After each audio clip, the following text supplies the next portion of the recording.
Okay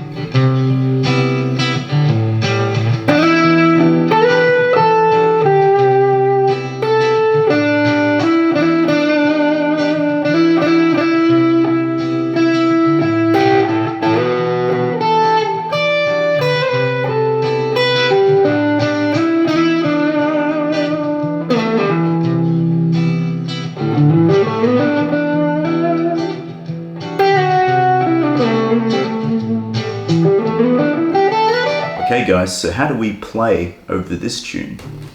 Well, improvising or playing over the tune requires you to know what the key is. The key in this case is E minor.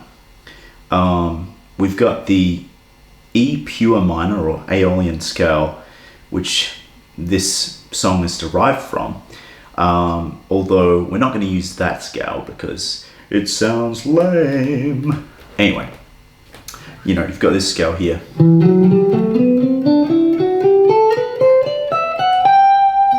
Which is okay, but not the ideal, you know. I think it's better if we look at the E minor pentatonic scale initially, just to get ourselves started. A lot of you might have already had a look at that with the E minor pentatonic, say in the 12th position or up here in the, you know, the first position. What we're going to look at, just to show you my area of tonality,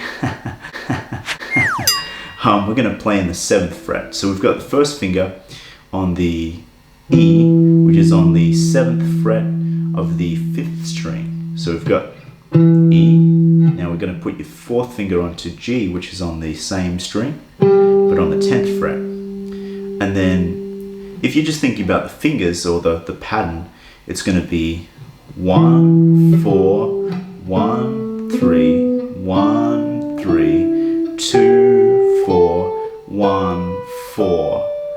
Now you're probably wondering, oh, why don't you use the 1 and 3? Ugh. You know, well, look, I was trained to use all my fingers, so hence why I'm using 1 and 4, 1 and 3, 1 and 3. Some people might do. I mean, I feel like that's stupid, but that's just me.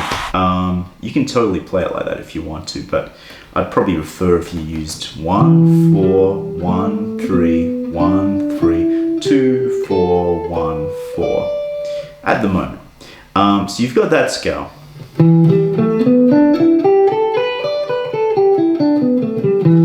Now, what you're going to do is you're going to use this scale. I'll show you other positions later on. Maybe I'll do a separate video about that very thing.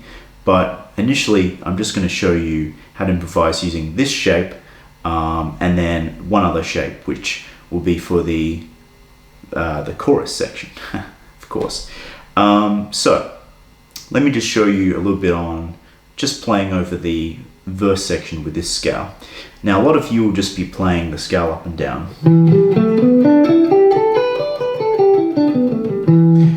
That's fine. But does that sound good over the actual tune? Probably not, right? I'm going to show you a few ways you can sort of break that up, or if there's any sort of lines or phrases you can use, you can certainly utilize them in E minor. So let me just show you this first part.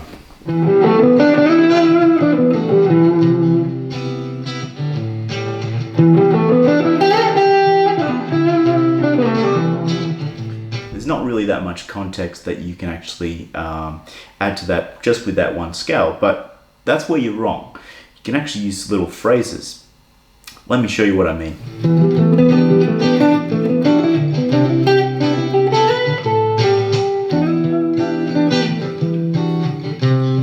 I used some slides there, which was illegal at this stage because we don't know any other shapes, but I'll explain about that later.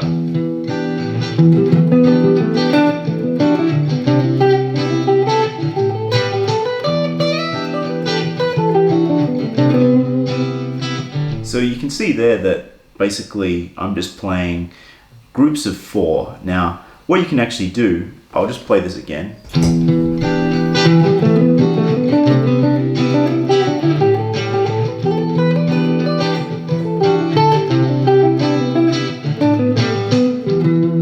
That's pretty rough, but you get an idea. It's like you're playing groups groups of 4. So you start off the first phrase by using the first pattern. So you've got 1, 4, 1, 3, and then you're starting on your 4 because the second note you pass in the phrase will be the starting point for the next group of 4. So in other words, you've got 1, 2, 3, 4, 1, 2, 3, 4, 1, 2, 3, 4, 1, 2, 3, 4, 1, 2, 3, 4, 1, 2, 3, 4, 1, 2, 3, 4, 1, 2, 3, 4, 1, 2, 3, 4, 1, 2, 3, 4. Does that make sense? So, in other words, you've just got that initial phrase, but what you can do with that is you can actually break that up into little smaller phrases. So, for example, if you're adding space just means that you're not playing in a section. For example, I'll just show you.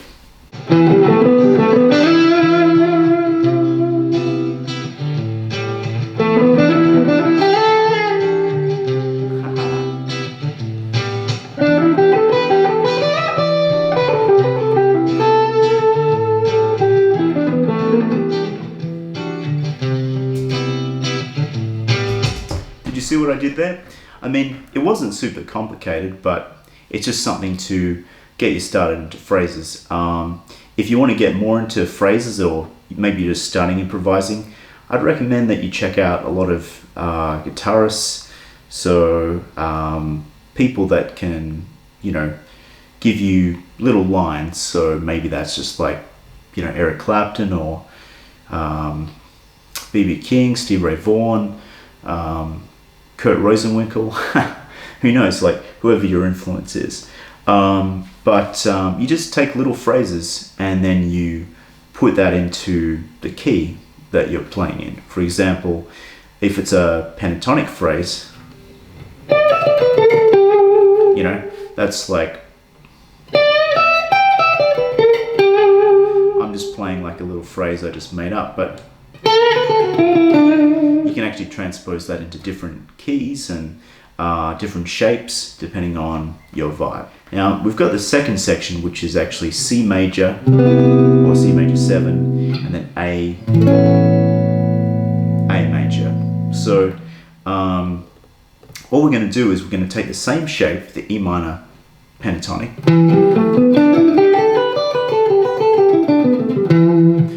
we're going to take that shape and then we're going to add we're going to change it to minor 6. So what is minor 6?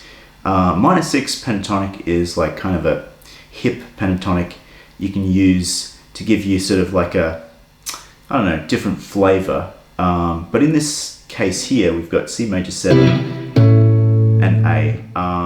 So we're actually utilizing the C sharp of the E minor 6 pentatonic scale, which is actually the third of the A chord. So if we're playing these two chords,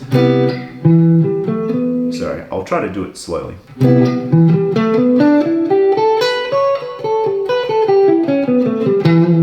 So we've got, but ultimately,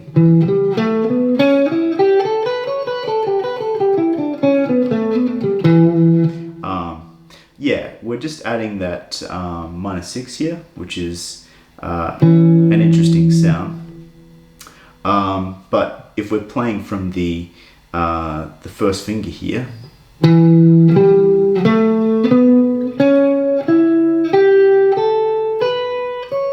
we've got the same shape ultimately, but we're just changing the actual finger structure. So I'm playing 1, 4. I'm actually still using 1, 4, but I'm using that in the third position, just so I can stretch this area just here. So I'm going 1, 4, 1, 4, 1, 3, 2, 4, 1, 3 at the end.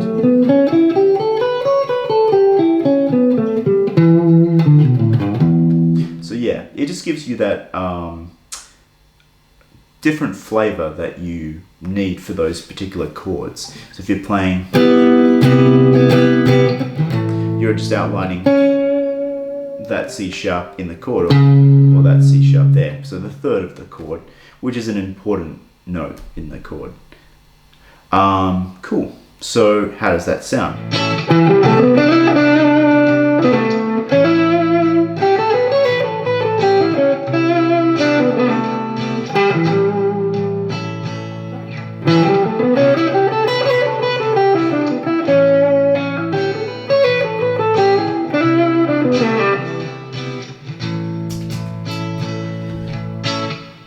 So the first chord, what you want to do is you want to play E minor pentatonic, but the second chord is going to be that minor 6 sound, so have a listen.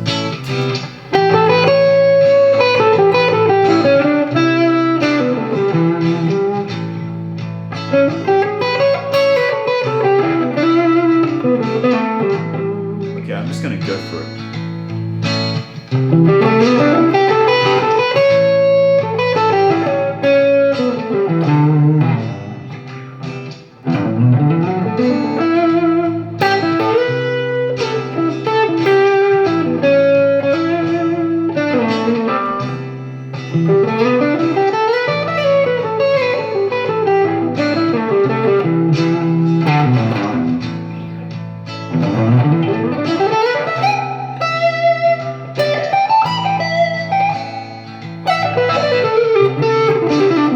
As you can see, I was utilizing different shapes and different sounds.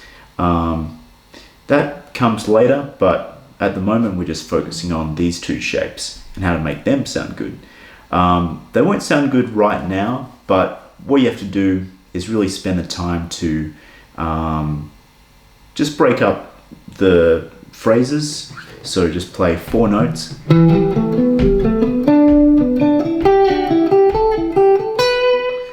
You don't have to play it all one after another, so not.